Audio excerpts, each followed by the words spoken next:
Thank you so much. I'm going to use my time here tonight to introduce you to myself, my love for Buffalo, and the case for historic preservation.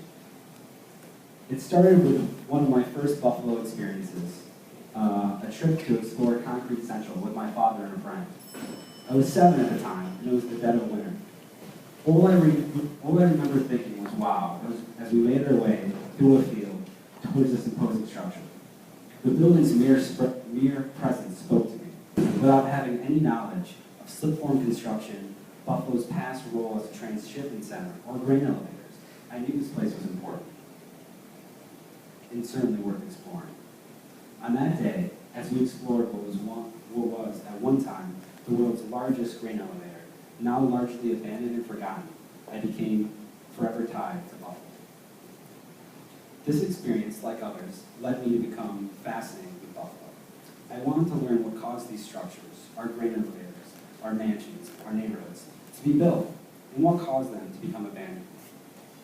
So I enrolled at UB School of Architecture and Planning, which offered me an amazing opportunity to use Buffalo as a living laboratory for what I learned in class. Upon leaving school, I worked at a small historic preservation consulting firm as a project manager. This would provide me with my first technical experience with the power of preservation. I worked primarily for property owners, both private and public, and assisted them with various preservation projects, surveying neighborhoods, listing properties to the National Register, and providing input on a project's design. What really drove our business was historic tax credits. This incentive is essential for many projects in Buffalo. It helps close the gap in a rehab budget and allows owners to invest in their vacant or underutilized buildings. And it's amazing for the community as well. The majority of our underutilized buildings exist in neighborhoods that have experienced disinvestment and population loss over the decades. This new investment brings new life to old neighborhoods. A great example of this is the Horse Feathers building on Connecticut Street. I wrote the National Register nomination for this 1885 building, which made it eligible for historic tax credits. My former firm walked the developer through the $3.5 million rehab project, acting as a liaison to the state and federal agencies. And we provided design input on the overall project. And in return, this project has become a huge success. There's a year-round farmer's market and restaurant on the first floor, and there's 24 market-rate apartments above. Now, this once vacant property serves as a catalyst for community pride and other future economic investment.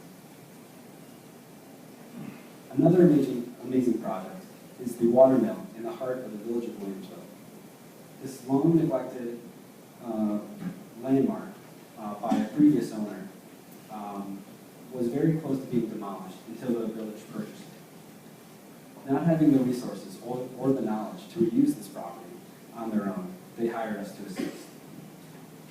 We conducted historic research, wrote grants to fund stabilization efforts, and handled community meetings to get the village's input on future reuses. Once we had the building shored up and stabilized and settled on an ideal end use, we assisted the village with finding an appropriate architect and developer. The water mill is now on its way to become the landmark this community deserves. These and many other projects gave me an appreciation for the power of preservation and its importance in our community. All of this work and new passion led me to become a vocal advocate for preservation throughout Western New York. And this experience has served me well at Preservation Buffalo, Niagara. I focus my time on making preservation a priority in our community by lobbying for more incentives for property owners, working as a community liaison on major preservation projects, and guiding property owners in the right direction when it comes to rehab efforts.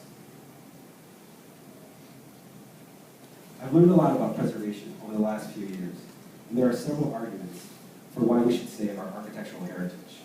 The economic argument: a preservation rehab project produces more local jobs than a new construction project of the same size. And the sustainable argument: the greenest building is the one that's already built. But my love for preservation is deeper than that. History is very important to the health of a society. If we are to advance and evolve, we must have a firm understanding and appreciation of our history. Using that history, or using that understanding of our history as a foundation for our own pursuits. And buildings act as a visible reminder of that history, written into our physical landscape.